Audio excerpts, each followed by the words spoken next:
Hey y'all, it's Carol with Chicky Chick Chick.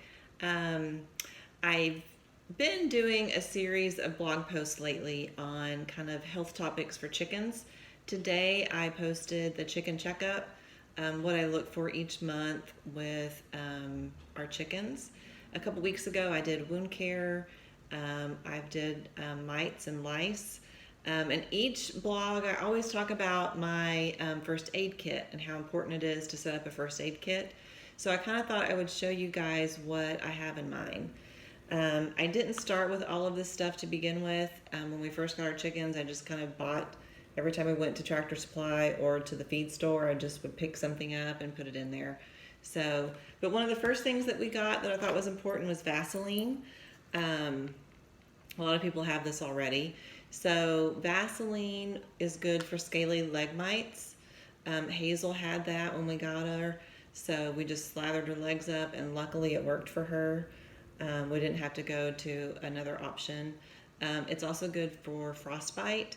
In the wintertime, if you're in the colder climates, you'll apply it to the comb before they roost at night. You can use it for like a prolapse vent. So that's what we had on hand. I did purchase some generic Preparation H, which you would use for prolapse vent. The only advantage this has over the Vaseline is that it would help with the swelling. So it would also help the swelling to reduce. So if the vent is prolapsed, you would apply this and kind of tuck the tissue back up in there. Probably something that I'd make Herb do. So, like I said, this would help the swelling to subside, so that would be better over this. So this I picked up not long ago. Hopefully we won't ever have to use that. So another thing that we got pretty early on was VetRx and electrolytes. So a lot of people will give electrolytes to baby chicks the first couple of days, just to kind of give them a boost while, it's difficult being a baby chick. So I also like to keep it around when the chickens aren't, if they're not acting right, or on really hot days when we get to hit about 95 to 100 degrees. I really start worrying about the chickens and kind of watching them. So this is like Gatorade. So I'll, give some of this in their water a couple times a week just to kind of help them. And then the VetRx is like Vicks for chickens. So my grandmother loved Vicks. Anything that was wrong with you, Vicks would fix.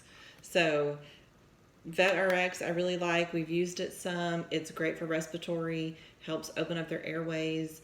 When the girls had Valpox last year, we put some in their waterer.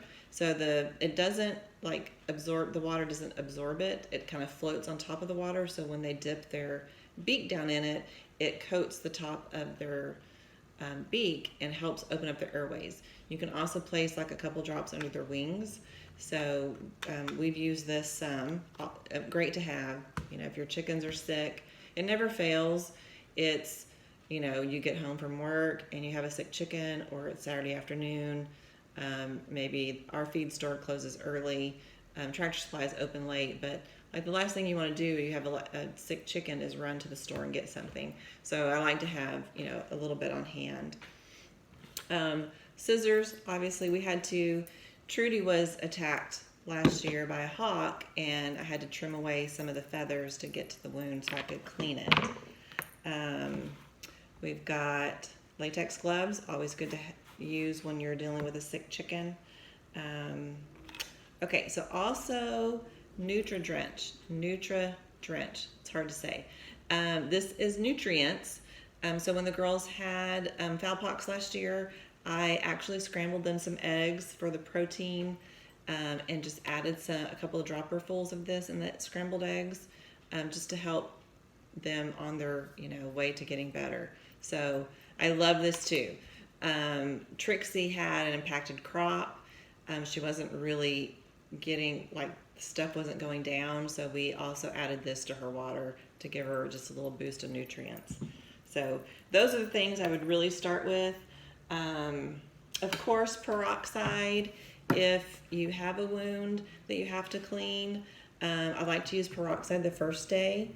When we were kids, we used this like every day for our wound, and we'd love to see it all bubble up. Well, studies have shown that the bubbling actually kind of deteriorates the healthy tissue. So I still like to use it the first day because I want to get anything that's in there out, any debris or dirt or whatever. So I'm still going to use this the first day. The second day with a wound, I'll use the Vetricin antiseptic to spray it on.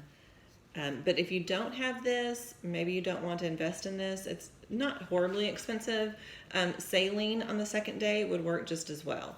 So I also like to keep saline, which I don't have mine, someone's taken off with it, in case I need to, flush their eyes out for any reason.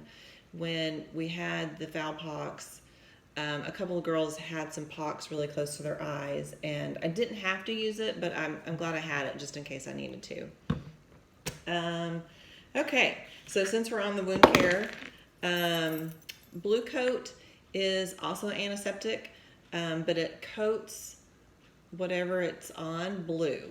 So chickens are notorious for pecking at things that they don't know what they are, like a small child putting everything in their mouth. Chickens will peck to see what it is.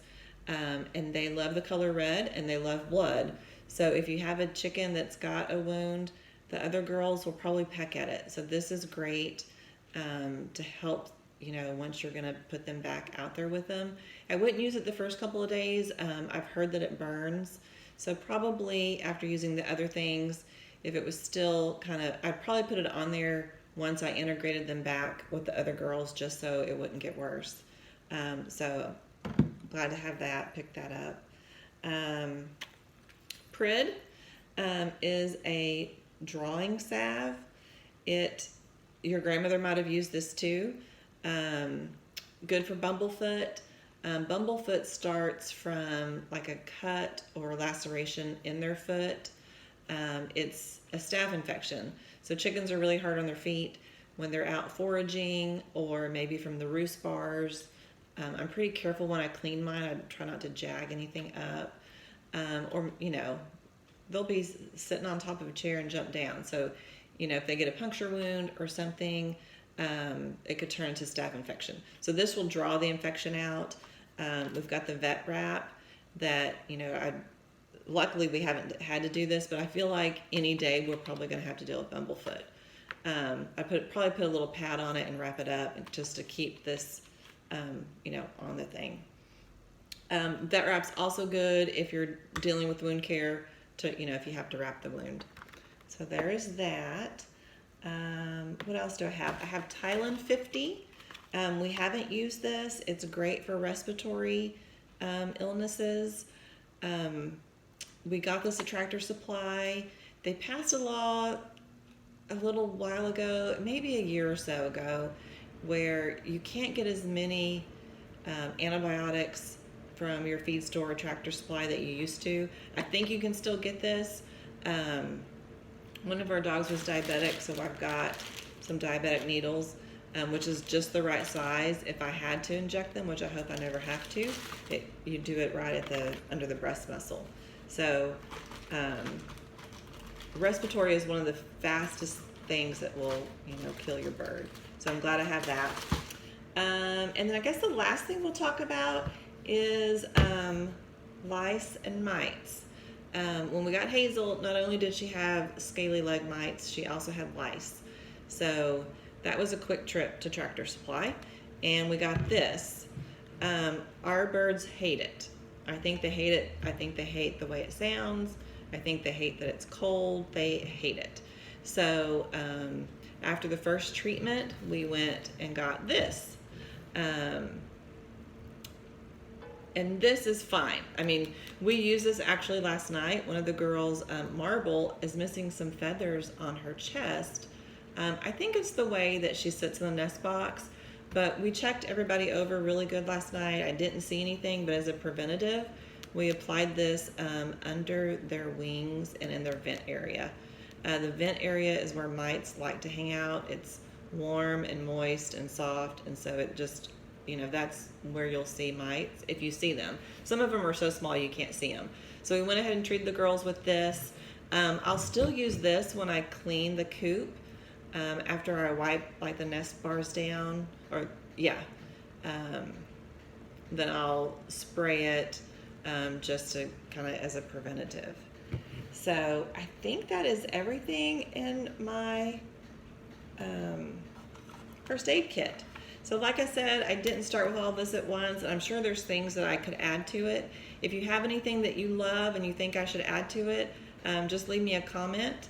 I'm always looking for things to, improve upon. And any questions, just let me know. All right. Thanks, you guys.